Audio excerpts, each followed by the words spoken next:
Hello student, এই ভিডিওটোত মই class 9ৰ ইংলিছৰ যিখন মেইন বুক বিহাইভৰ পৰা চেপ্টাৰ নাম্বাৰ 6 মাই চাইল্ডহুড এই চেপ্টাৰটোৰ আছামিজ এক্সপ্লেনেশ্যন আগবঢ়াবলৈ লৈছোঁ। মই বিহাইভৰ কেইবাটাও চেপ্টাৰ আৰু কবিতাৰ আছামিজ এক্সপ্লেনেশ্যন আৰু শৰ্ট কুৱেশ্যন আৰু MCQৰ ভিডিঅ' দিছোঁ। তোমালোকে যদি চোৱা নাই চাব পাৰিবা, ডেছক্ৰিপশ্যনত লিংকসমূহ দি দিছোঁ।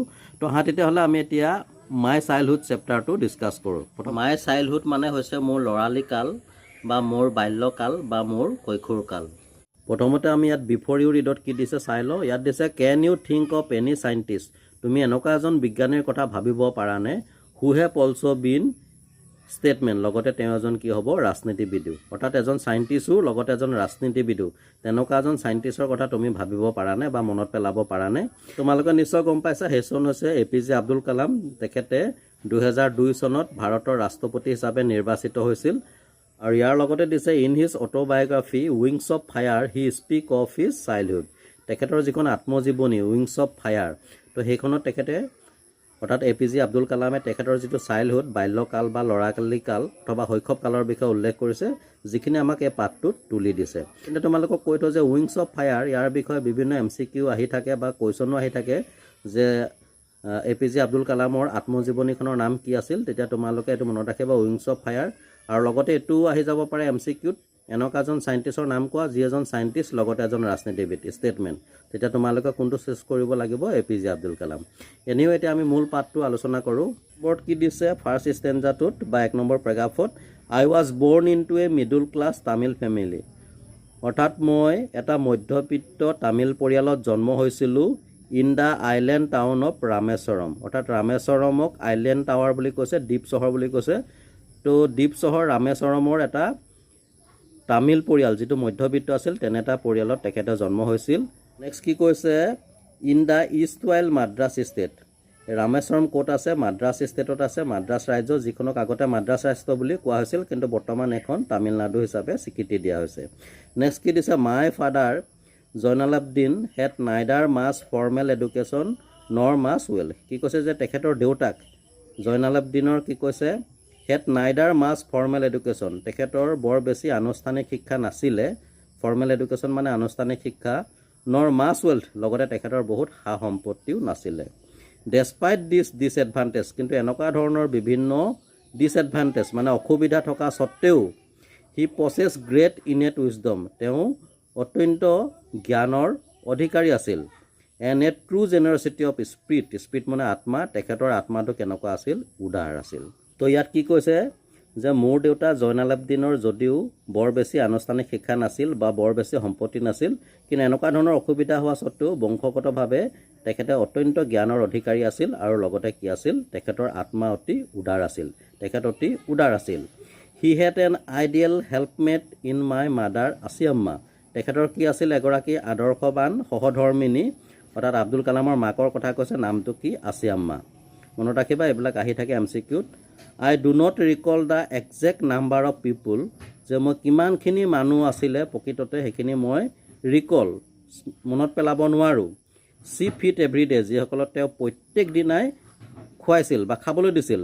বাট আই এম কুৱাইট চাৰ্টেন, কিন্তু মই এইটো সম্পূৰ্ণৰূপে নিশ্চিত ডেট ফাৰ মোৰ আউটছাইডাৰ এট উইথ আছ, বেছি সংখ্যক বাহিৰা মানুহে আমাৰ লগত খাদ্য খাইছিল than all the members of our own family put together, অৰ্থাৎ আমাৰ পৰিয়ালৰ গোটেইখিনি মানুহ গোট খালে যিমানকেইটা মানুহ হ'ব তাতকৈ গৰিষ্ঠ সংখ্যক মানুহে আমাৰ লগত একেলগে খানা খাইছিল, অৰ্থাৎ এইসকলক আছিয়াম্মাই খাবলৈ দিছিল।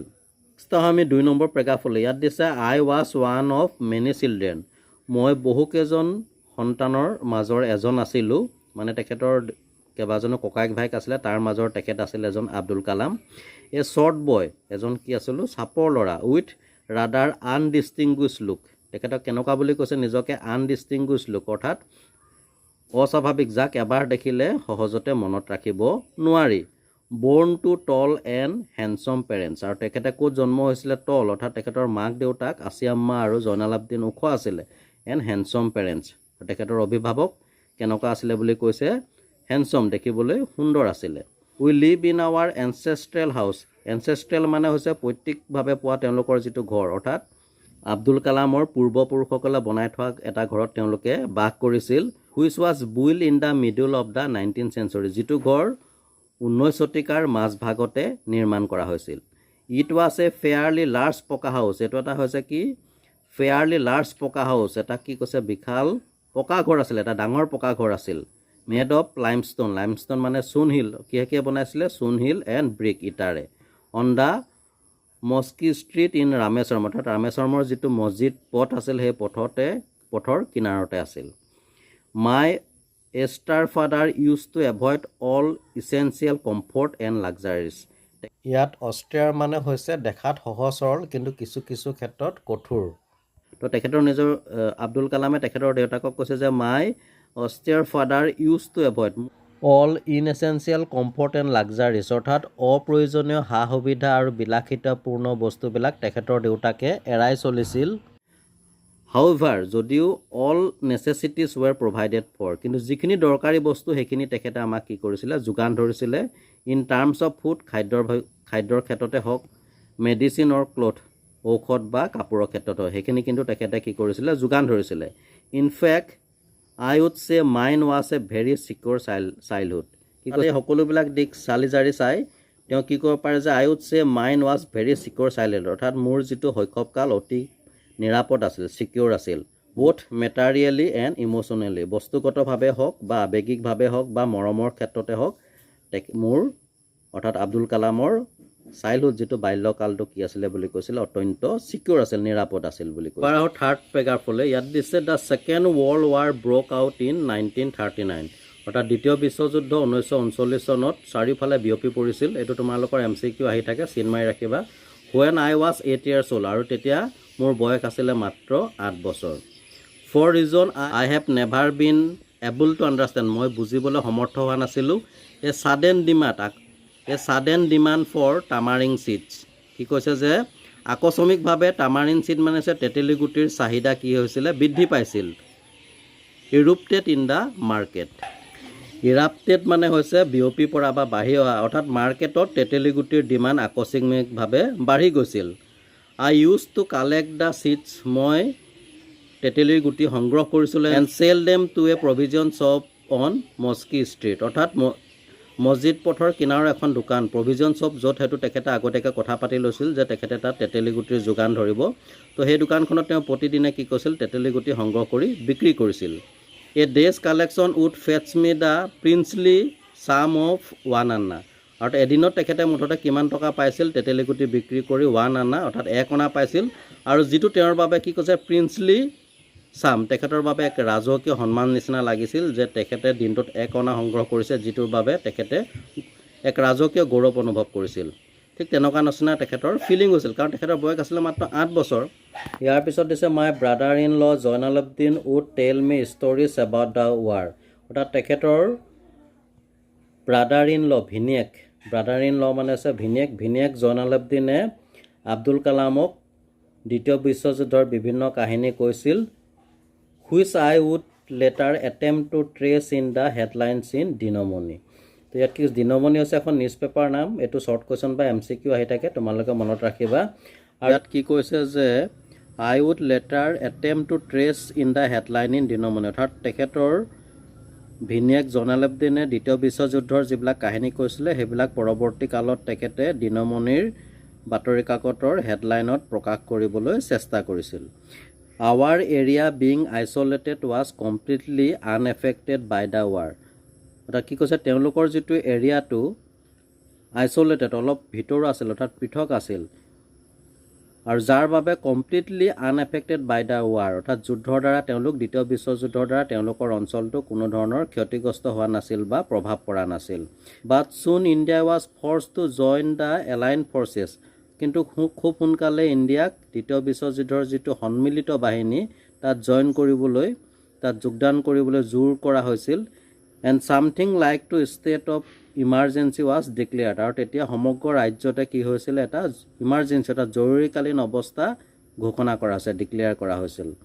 দ্য ফাৰ্ষ্ট কজাল্টি মানে হৈছে অনাকাংক্ষিত বা আগতে নোহোৱা যিটো আশা নকৰা ঘটনা।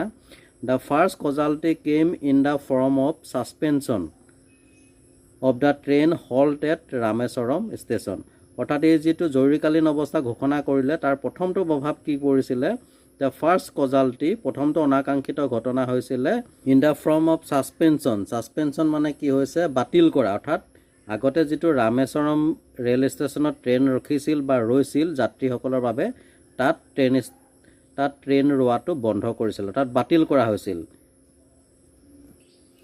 দ্য নিউজ পেপাৰ নাও হেড টু বি বাণ্ডল আৰু ফলত নিউজ পেপাৰবোৰ কি কৰিবলৈ বাধ্য হৈছিল বাণ্ডেল বা বস্তাত টোপোলা কৰিবলৈ বাধ্য হৈছিল and throne out from the moving train আৰু সেইবিলাক চলন্ত ট্ৰেইনৰ পৰা দলিয়াই পেলাই দিয়া হৈছিল অন দ্য ৰামেশ্বৰম ৰোডত বিটুইন ৰামেশ্বৰম এণ্ড ধানুষকুডি অৰ্থাৎ ধানুষকুডি আৰু ৰামেশ্বৰমৰ মাজৰ যিটো পথ তাত চলন্ত ট্ৰেইনৰ পৰা বাতৰি কাগজৰ টোপোলাবিলাক কি কৰি দিয়া হৈছিল দলিয়াই পেলাই দিয়া হৈছিল ডেট ফৰ্চ মাই কজিন শামছুদ্দিন আৰু ইয়াৰ ফলত তেখেতৰ যিটো সম্পৰ্কীয় শামছুদ্দিনক বাধ্য কৰিছিল হু ডিষ্ট্ৰিবিউটেড নিউজ পেপাৰ তেখেতে বাতৰি কাগজ বিতৰণ কৰিছিল ইন ৰামেশ্বৰমত বাতৰি কাগজ বিতৰণ কৰিছিল আৰু সেই শামছুদ্দিনক বাধ্য কৰিছিল to look for a helping hand to catch the bundle অৰ্থাৎ বাতৰি কাগজৰ টোপোলাবিলাক ধৰিবৰ বাবে তেখেতক এখন সহায়ৰ হাতৰ প্ৰয়োজন হৈছিল তেখেতক এজন মানুহৰ দৰকাৰ হৈছিল and as if naturally I fill the slot আৰু স্বাভাৱিকভাৱেই উক্ত খালী স্থানটো মই পূৰ কৰিছিলোঁ অৰ্থাৎ শামছুদ্দিনক যিটো এজন সহায়কৰ প্ৰয়োজন হৈছিল সেই স্থান আব্দুল কালামে পূৰণ কৰিছিল Samsuddin help me earn my first wages আৰু শামছুদ্দিনে মোক সহায় কৰিছিল প্ৰথম উপাৰ্জন কৰিবলৈ যিটো প্ৰথম মজুৰি ৱেজেছ মানে মজুৰি উপাৰ্জন কৰিবলৈ সহায় কৰিছিল হাফ এ চেঞ্চুৰী লেটাৰ অৰ্থাৎ অৰ্ধ শতিকা মানে 50 বছৰৰ পাছতো I can still feel the surge of pride গৌৰৱৰ আমেজ লৈছিলোঁ in earning my own money for the first time অৰ্থাৎ ব্যক্তিগতভাৱে প্ৰথম উপাৰ্জনৰ যিটো আমেজ সেইটো মই 50 বছৰৰ পাছতো কি কৰিছিলোঁ গৰ্ব কৰিছিলোঁ তাক লৈ গৰ্ব কৰিছিলোঁ এবাৰ আহোঁ 4 নম্বৰ পেৰাগ্ৰাফলৈ ইয়াত দিছে এভৰি চাইল্ড ইজ বৰ্ণ উইথ ছাম ইনহেৰিটেড কেৰেক্টাৰিষ্টিক্স তো ইনহেৰিটেড কেৰেক্টাৰিষ্টিক্স মানে হৈছে জন্মগত বৈশিষ্ট্য অৰ্থাৎ প্ৰতিজন শিশুৱে এটা নিৰ্দিষ্ট জন্মগত বৈশিষ্ট্য লৈ জন্ম হয় into a specific socio' economic and emotional environment ইয়াত স্পেচিফিক মানে হৈছে বিশেষ আৰু ছ'চিঅ' ইকনমিক মানে হৈছে আৰ্থ-সামাজিক অৰ্থাৎ এটা বিশেষ আৰ্থ-সামাজিক আৰু ইম'চনেল এনভাইৰনমেণ্ট এটা আৱেগিক বা মৰমৰ পৰিৱেশৰ মাজত জন্ম হয় ইয়াত কি কৈছে যে প্ৰতিজন শিশুৱে এটা বিশেষ আৰ্থ-সামাজিক বা মৰমীয়াল পৰিৱেশৰ মাজত কিছুমান জন্মগত বৈশিষ্ট্যৰ সৈতে জন্মগ্ৰহণ কৰে I inherited honesty and self discipline from my father Abdul কালামে কৈছে যে তেখেতে পিতৃৰ ফালৰ পৰা যিটো জন্মগত বৈশিষ্ট্য পাইছিল সেইটো হৈছে অনেষ্টি অৰ্থাৎ সাধুতা বা সততা আৰু ছেল্ফ ডিচিপ্লিন অৰ্থাৎ আত্মসংযম বা স্ব-অনুশাসন ফ্ৰম মাই ফাদাৰ এইটো তেখেতে দেউতাকৰ পৰা পাইছিল এইকেইটা গুণ from my mother I inherited faith in goodness and deep kindness আৰু তেখেতে মাকৰ পৰা জন্মগতভাৱে কি গুণ পাইছিল গুডনেছ মানে হৈছে শিষ্টতা বা সাধুতা আৰু লগতে ডিপ কাইণ্ডনেছ অৰ্থাৎ গভীৰভাৱে দয়ালু and so' did my 3 brothers and sister আৰু ঠিক একেধৰণে তেখেতৰ 3জন ককাই ভায়েক আৰু ভনীয়েকো সেইখিনি গুণ পাইছিলে I had 3 close friend in my childhood বাল্যকালত মোৰ 3জন অতি ঘনিষ্ঠ বন্ধু আছিল ক্ল'জ ফ্ৰেণ্ড সেইকেইজন হৈছে কি ৰামানন্দ শাস্ত্ৰী অৰবিন্দন এণ্ড শিৱপ্ৰকাশন এইকেইটা আহি থাকে কুৱেশ্যনত তোমালোকে নামকেইটা ভালকৈ আণ্ডাৰলাইন কৰি ৰাখিবা all these boys were from orthodox Hindu Brahmin families আৰু এই 3জন ল'ৰাই কি আছিলে অৰ্থডক্স হিন্দু ব্ৰাহ্মণ পৰিয়াল অৰ্থডক্স মানে হৈছে গোড়া হিন্দু ব্ৰাহ্মণ পৰিয়ালৰ সন্তান আছিল as children none of us ever felt any difference among our self কৈছে যে শিশু হিচাপে আমাৰ মাজত কোনো ধৰণৰ পাৰ্থক্য আমি অনুভৱ কৰা নাছিলোঁ because of our religious differences and upbringing অৰ্থাৎ আমাৰ ধাৰ্মিক ক্ষেত্ৰত যিটো পৃথকতা কাৰণ তেওঁ আছিলে ইছলাম ধৰ্মৰ আৰু বাকী 3জন আছিলে গোড়া হিন্দু পৰিয়ালৰ তথাপি তেওঁলোকৰ ক্ষেত্ৰত ধৰ্মীয় ক্ষেত্ৰত কোনো ধৰণৰ পাৰ্থক্য অনুভৱ কৰা নাছিল আৰু লগতে আপব্ৰিঙিং আৰু কাৰণ তেওঁলোকক এইবিলাক সৰুৰ পৰাই কি হৈছিলে শিকোৱা হৈছিল আপব্ৰিঙিং মানে সৰুৰ পৰা শিকোৱা in fact Ramanand Sastry was the son of Pakshi Lakshmana Sastry the high priest of the Rameswaram temple কৈছে যে ইনফেক্ট প্ৰকৃততে ৰামানন্দ শাস্ত্ৰী পক্ষী লক্ষ্মণ শাস্ত্ৰীৰ পুতেক আছিল আৰু যিজন the high priest of the Rameswaram টেম্পলৰ মুখ্য পুৰোহিত আছিল। তেখেতৰ পুত্ৰ আছিল Ramananda Shastri. Later he took over the priesthood of Rameswaram temple, আৰু পৰৱৰ্তী কালত বা পাছলৈ তেওঁ কি কৰিছিলে, তেওঁ ৰামেশ্বৰম টেম্পলৰ যিটো মুখ্য পুৰোহিতালীৰ কামটো সেই দায়িত্ব লৈছিলে ফ্ৰম হিজ ফাদাৰ, অৰ্থাৎ দেউতাকৰ যিটো পুৰোহিতালীৰ কামটো তেওঁ লৈছিলে। অৰবিন্দ ৱেন into a business of arranging transport for visiting pilgrims, আৰু অৰবিন্দই কি কৰিছিলে, তীৰ্থযাত্ৰীসকলৰ বাবে, পিলিগ্ৰিমছ মানে হৈছে তীৰ্থযাত্ৰী, তো তীৰ্থযাত্ৰীসকলৰ বাবে ভ্ৰমণৰ যিটো যাতায়াতৰ ব্যৱসায় কৰিছিলে। আৰু নেক্সট আৰু এজন বন্ধু আছিলে Sivaprakasan, and Sivaprakasan became a catering contractor for the southern railway, অৰ্থাৎ দক্ষিণ ৰেলৱেৰ খাদ্য যোগান ধৰা এজন কি হৈছিলে, ঠিকাদাৰ হিচাপে কাম কৰিছিলে। কেটাৰিং কণ্ট্ৰেক্টৰ মানে হৈছে খাদ্য যোগান ধৰা ঠিকাদাৰ। তো এনেকুৱা ধৰণে তেখেতৰ বন্ধু তিনিজনে ভৱিষ্যতলৈ কি হৈছিলে ইয়াত দি দিছে। এইটো আহি থাকে তোমালোকৰ এক্সামত, এইটো তোমালোকে চিন মাৰি ৰাখিবা। নেক্সট আহোঁ পেৰাগ্ৰাফ নম্বৰ 5লৈ। During the annual Shri Sita Rama Kalyanam ceremony, অৰ্থাৎ শ্ৰী সীতা ৰামা কল্যাণম চেৰিমনি, এটা বিবাহ অনুষ্ঠান পাতে ৰাম আৰু সীতাৰ মাজত। সেই অনুষ্ঠানৰ সময়ত our family used to arrange boats with a special platform, আমাৰ পৰিয়ালে নাৱৰ যোগান ধৰিছিল উইথ এ স্পেচিয়েল প্লেটফৰ্ম, এটা বিশেষ সুবিধাৰ সৈতে special platform for carrying idols of the lord মানে ইয়াত ৰামৰ কথা কৈছে যে ৰামৰ আইডল প্ৰতিমূৰ্তি কঢ়িয়াবৰ বাবে সেই নাও ব্যৱহাৰ কৰা হৈছিল। From the temple to the marriage site, মন্দিৰৰ পৰা য'ত বিবাহ অনুষ্ঠান পাতিছিলে সেই ঠাইলৈ কঢ়িয়াবৰ বাবে তেওঁলোকে নাৱৰ যোগান ধৰিছিল। আৰু সেই স্থানটো ক'ত আছিলে, মেৰিজ চাইটটো situated in the middle of the pond called Ramatirtha, তাৰ ৰামতীৰ্থ নামৰ এটা পুখুৰী আছে, প'ণ্ড আছে, পুখুৰীৰ মাজত অৱস্থিত যিটো বৈবাহিক অনুষ্ঠান পাতিছিলে তালৈ ভগৱান ৰামৰ মূৰ্তি কঢ়িয়াবৰ বাবে আব্দুল কালামৰ পৰিয়ালে নাৱৰ যোগান ধৰিছিল। Which was near our house, আৰু সেই ঠাইখিনি আছিল তেওঁলোকৰ ঘৰৰ ওচৰতে। Events from the Ramayana and from the life of the prophet, ৰামায়ণৰ বিভিন্ন ঘটনা আৰু বিভিন্ন মহাপুৰুষৰ জীৱনৰ ঘটনাবোৰ ৱেৰ বেড টাইমছ ষ্টৰিত, আমাৰ ঘৰৰ কি আছিলে হোৱা সময়ৰ সাধু। My mother and grandfather would tell the children in our family, অৰ্থাৎ আমাৰ পৰিয়ালৰ শিশুসকলক মোৰ মা আৰু আইতাই সদায় ৰামায়ণৰ বিভিন্ন ঘটনা বা বিভিন্ন মহাপুৰুষৰ জীৱনৰ ঘটনাবিলাক হোৱাৰ সময়ত কৈছিল। নেক্সট আহোঁ 6 নম্বৰ পেৰাগ্ৰাফলৈ। One day when I was in the 5th standard at the Rameswaram elementary school, অৰ্থাৎ ৰামেশ্বৰম প্ৰাথমিক বিদ্যালয়ৰ যেতিয়া মই 5ম শ্ৰেণীত পঢ়ি আছিলোঁ, 5th ষ্টেণ্ডাৰ্ড মানে 5ম শ্ৰেণীত, তো এদিনাখন কি হৈছিলে, a new teacher came to our class, এজন নতুন শিক্ষক আমাৰ শ্ৰেণীকোঠালৈ আহিছিলে বা আমাৰ শ্ৰেণীলৈ আহিছিলে। I use to wear a cap which mark me as a Muslim, মই এটা টুপি পৰিধান কৰিছিলোঁ আৰু যিটোৱে মোক এজন মুছলিম হিচাপে চিনাক্তকৰণ কৰে, মাৰ্ক কৰে। And I always sat in the front row' next to Ramanand Shastry, আৰু মই সদায় ক'ত বহিছিলোঁ, আব্দুল কালামে কৈছে যে তেখেতে সদায় ক'ত বহিছিলে, ইন দ্য ফাৰ্ষ্ট ৰ', প্ৰথম শাৰীত, নেক্সট টু ৰামানন্দ শাস্ত্ৰীৰ পাছতে প্ৰথম শাৰীত তেখেতে সদায় বহিছিলে।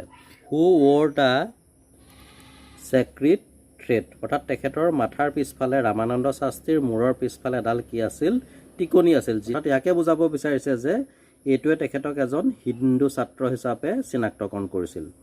The new teacher could not stomach a Hindu priest's son sitting with a Muslim boy, নতুন যিজন শিক্ষক কুড নট ষ্টমাক, তেখেতে কি কৰিব পৰা নাছিল, সহ্য কৰিব পৰা নাছিল যে এই হিন্দু প্ৰাইচন, এজন হিন্দু পুৰোহিতৰ সন্তানে চিটিং উইথ এ মুছলিম বয়, এটা মুছলিম ল'ৰাৰ লগত একেলগে বহি থকাটো নতুন শিক্ষকজনে সহ্য কৰিব পৰা নাছিল। In accordance with our social ranking, ইয়াত ছ'চিয়েল ৰেংকিং মানে হৈছে সামাজিক পদমৰ্যাদা আৰু একৰ্ডেঞ্চ মানে হৈছে সামাজিক সমন্বয়।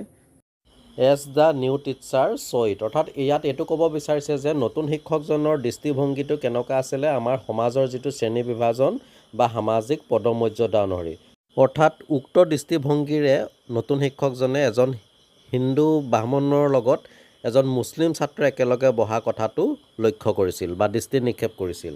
তেখেতৰ ভিউটো আছিল আমাৰ সামাজিক পদমৰ্যাদা অনুসৰি আৰু ইয়াৰ ফলত কি হৈছিল I was asked to go and sit on the back bench মোক পিছৰ বেঞ্চত বহিবলৈ কোৱা হৈছিলে আই ফেল ভেৰি ছেড মই বৰ দুখ পাইছিলোঁ and so' did Ramanand Shastry আৰু সেই একে দুখ কোনে অনুভৱ কৰিছিলে ৰামানন্দ শাস্ত্ৰীও বৰ দুখ পাইছিলে হি লুক আটাৰলি ডাউনকাষ্ট আটাৰলি মানে সম্পূৰ্ণৰূপে ডাউনকাষ্ট মানে দুখী অৰ্থাৎ তেওঁ খুব দুখী হৈছিল as I shifted to the my seat in the last row' যেতিয়া মোৰ যিটো আসন একেবাৰে শেষৰ শাৰীলৈ শিফ্ট কৰা হৈছিলে মোক শেষৰ শাৰীলৈ লৈ যোৱা হৈছিলে তেতিয়া তেখেতে খুব দুখ পাইছিল দ্য ইমেজ অফ হিজ ৱেপিং তেখেতৰ যিটো কান্দি থকা দৃশ্য when I shifted to the last row' যেতিয়া মই একেবাৰে শেষৰ লাইনলৈ স্থানান্তৰিত হৈছিলোঁ left a lasting impression on me এটা দীৰ্ঘম্যাদী প্ৰভাৱ পৰিছিল অৰ্থাৎ বহু দিনলৈকে তেখেতৰ সেই দৃশ্য মোৰ মনত প্ৰতিফলিত হৈ আছিলে তো এনেকুৱা ধৰণে আব্দুল কালামে 6 নম্বৰ পেৰাগ্ৰাফটোত তেখেতৰ মনৰ ইম্প্ৰেশ্যনটো ব্যাখ্যা কৰিছে নেক্সট আহোঁ 7 নম্বৰ পেৰাগ্ৰাফলৈ after school we went home and told our respective parents about the incident তো স্কুল ছুটিৰ পাছত আমি যেতিয়া ঘৰলৈ গৈছিলোঁ আমাৰ যিটো ৰেছপেক্টিভ পেৰেণ্ট নিজৰ অভিভাৱকক কি কৈছিলে সেই ইনচিডেণ্টটোৰ ঘটনাটোৰ বিষয়ে কৈছিলোঁ লক্ষ্মণ শাস্ত্ৰী চামুন দ্য টিচাৰ লক্ষ্মণ শাস্ত্ৰীয়ে কি কৰিছিলে চামুন মানে হৈছে আদেশ দিয়া শিক্ষকজনক আদেশ দিছিলে ইন আৱাৰ প্ৰেজেন্স অৰ্থাৎ আমাৰ সন্মুখতে told the teacher that he should not spread the poison of social inequality and communal intolerance অৰ্থাৎ তেওঁ শিক্ষকজনক কৈছিলে যে he should not spread the poison of social inequality যে সামাজিক বৈষম্যৰ যিটো বিষ বাষ্প এইটো তেওঁ বিয়পাব নালাগে আৰু লগতে কমিউনেল ইনটলাৰেঞ্চ মানে হৈছে সাম্প্ৰদায়িক অসহিষ্ণুতা তো এই দুটাৰ বিষ বাষ্প তেওঁ বিয়পাব নালাগে কাৰ মাজত in the minds of innocent children এই নিষ্পাপ শিশুসকলৰ মনত এনেধৰণৰ বিষ বাষ্প তেওঁ বিয়পাব নালাগে হি ব্লাণ্টলি asked the teacher to either apologize or quit the school and the island তো কি কৈছে যে হি ব্লাণ্টলি asked the teacher তো শিক্ষকজনক কৈছিল to either apologize হয় তেওঁ ক্ষমা খোজক or quit the school and island আৰু লগত নহলে তেওঁ স্কুল বা সেই যিটো ৰামেশ্বৰম দ্বীপটো ত্যাগ কৰক not only did the teacher regret his behavior কেৱল তেখেতৰ ব্যৱহাৰৰ দ্বাৰা শিক্ষকজনে নিজকে দুখী অনুভৱ কৰিছিল হেতু নহয় but the strong sense of conviction Lakshman Shastri Lakshman শাস্ত্ৰীয়ে তেওঁৰ মনত এটা শক্তিশালী ধাৰণা সোমোৱাই দিছিলে যাৰ ফলত ultimately reform the young teacher আৰু হেতুৱে শিক্ষকজনৰ মনত কি হৈছিল এটা ৰিফৰ্ম আনিছিলে তেখেতে যি ধৰণৰ ভাৱধাৰা আনিছিলে হিন্দু মুছলিমৰ মাজত হেতু তেওঁ ত্যাগ কৰিছিলে তেওঁৰ মনত এটা সংস্কাৰ ভাৱৰ সৃষ্টি হৈছিলে তেওঁ 8 নম্বৰ পেৰাগ্ৰাফলৈ ইয়াত দিছে on the whole The small society of Rameswaram was very rigid in terms of segregation of different social group. কৈছে on the whole মুঠতে the small society of Rameswaramৰ যিখন ক্ষুদ্ৰ সমাজ was very rigid বৰ কঠোৰ আছিল in terms of segregation of different social group যে বিভিন্ন সামাজিক গোটৰ বিভাজনৰ ক্ষেত্ৰত ৰামেশ্বৰমৰ যিখন ক্ষুদ্ৰ সমাজ বৰ কঠোৰ আছিল অৰ্থাৎ তেওঁলোকে বিভিন্ন সামাজিক গ্ৰুপৰ মাজত সমন্বয় হোৱাটো বিচাৰিছিল অৰ্থাৎ ৰামেশ্বৰমৰ ক্ষুদ্ৰ সমাজখনে বিভিন্ন সম্প্ৰদায়ৰ সামাজিক গোটসমূহক একগোট কৰি ৰাখিছিল হাউএভাৰ মাই সায়েন্স টিচাৰ শিৱ সুব্ৰমণিয়া আয়াৰ দো এন অৰ্থডক্স ব্ৰাহ্মণ যদিও মোৰ বিজ্ঞান শিক্ষক শিৱ সুব্ৰমণিয়া আয়াৰ এজন কি আছিলে গুড়া ব্ৰাহ্মণ আছিল with a very conservative wife আৰু তেখেতৰ কি আছিল এগৰাকী অতিকে সংৰক্ষণশীল পত্নী অতি গুড়া আছিল মানে was something of A rebel তেওঁ কিন্তু এইবিলাকৰ সদায় কি কৰিছিল বিৰোধিতা কৰিছিল অৰ্থাৎ বিভিন্ন ধৰ্মীয় ক্ষেত্ৰত বা সামাজিক ক্ষেত্ৰত বিভিন্ন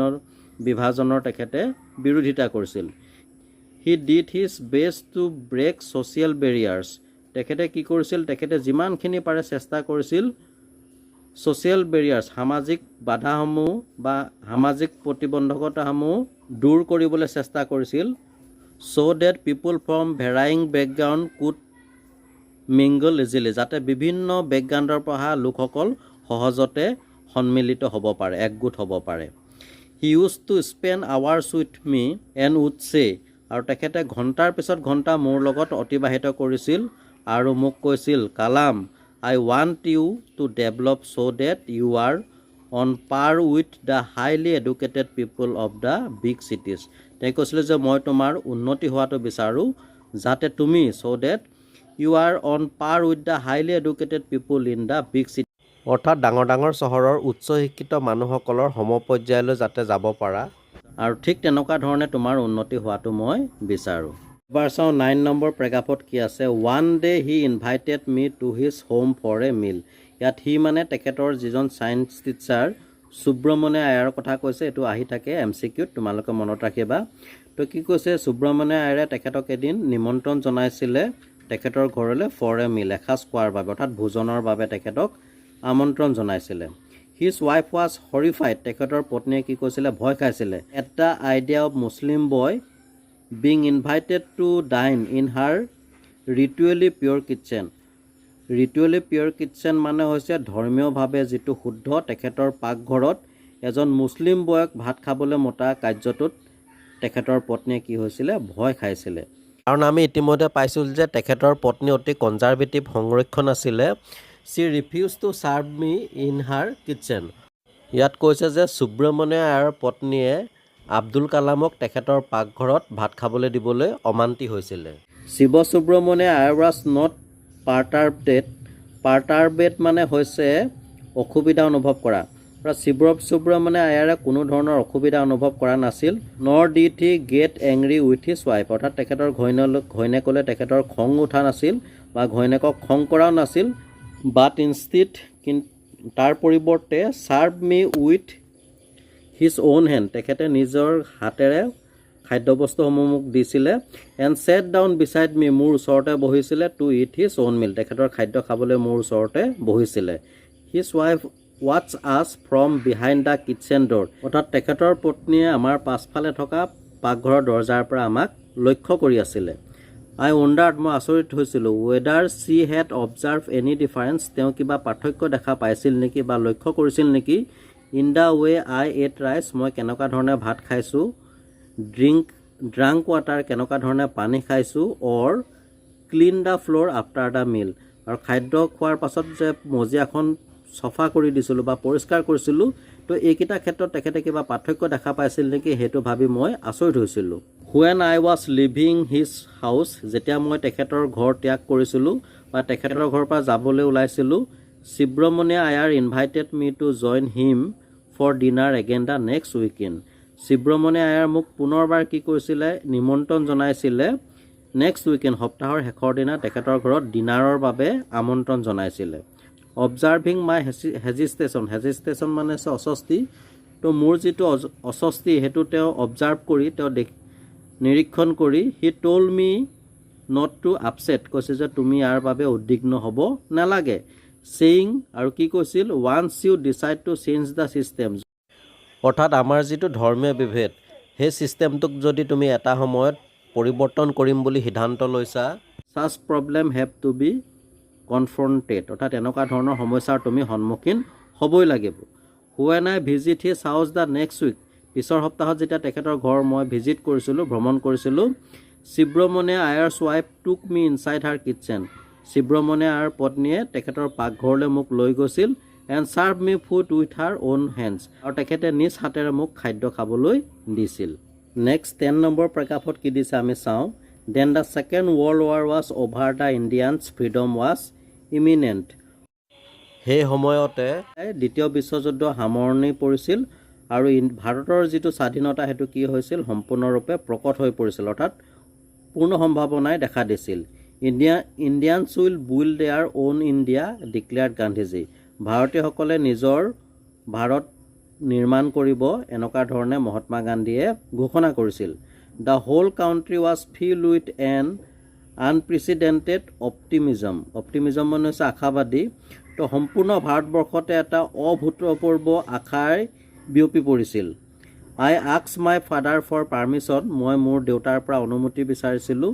two leave Rameswaram and study at the district headquarters in Ramanathapuram, তাত মই মোৰ দেউতাৰ পৰা অনুমতি বিচাৰিছিলোঁ ৰামেশ্বৰম ত্যাগ কৰিবলৈ, study at the district headquarters in Ramanathapuram, অৰ্থাৎ জিলাৰ সদৰ ঠাই ৰামানাথপুৰমত পঢ়িবৰ বাবে ৰামেশ্বৰম ত্যাগ কৰিবলৈ মই দেউতাৰ পৰা অনুমতি বিচাৰিছিলোঁ।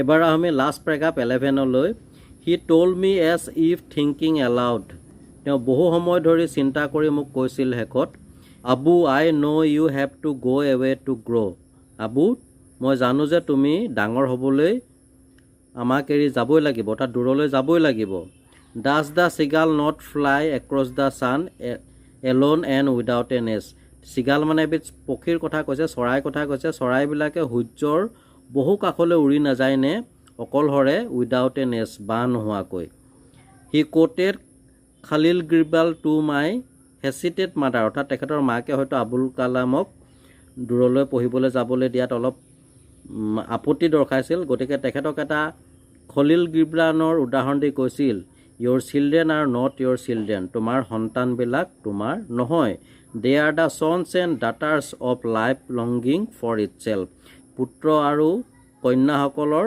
এটা কি আছে লাইফ লংগিং ফৰ ইটছেল্ফ তেওঁলোকৰ এটা দীৰ্ঘম্যাদী কি আছে চিন্তাধাৰা আছে they come through you but not from you তোমাৰ থ্ৰুৱেদি সিহঁত আহিছে কিন্তু সেইবিলাক তোমাৰ নহয় তোমাৰ পৰা নহয় you may give them your love তুমি সিহঁতক মৰম দিব পাৰা বাট নট ইয়'ৰ থট কিন্তু সিহঁতক তোমাৰ চিন্তাধাৰা দিব নোৱাৰা দেখিছানে কিমান এটা ডাঙৰ কথা কৈছে for they have their own thoughts কাৰণ সিহঁতৰ প্ৰত্যেকৰ একোটা নিজা নিজা চিন্তাধাৰা আছে APJ Abdul Kalam and extract from Wings of Fire তো ডিয়াৰ ষ্টুডেণ্ট এয়া আছিল ক্লাছ 9ৰ Beehive work chapter number 6 my childhood চেপ্টাৰটোৰ সম্পূৰ্ণ অসমীয়ালৈ অনুবাদ ইয়াৰ পাছৰ ভিডিঅ'টোত মই এই চেপ্টাৰটোৰ পৰা বিভিন্ন MCQ আৰু শ্বৰ্ট কুৱেশ্যন তোমালোকলৈ আগবঢ়াম তো চাই থাকিবা RB লাৰ্ণ কাম এণ্টাৰটেইনমেণ্ট আন এটা ভিডিঅ'ত পুনৰ লগ পাম আজিলৈ আহোঁ ধন্যবাদ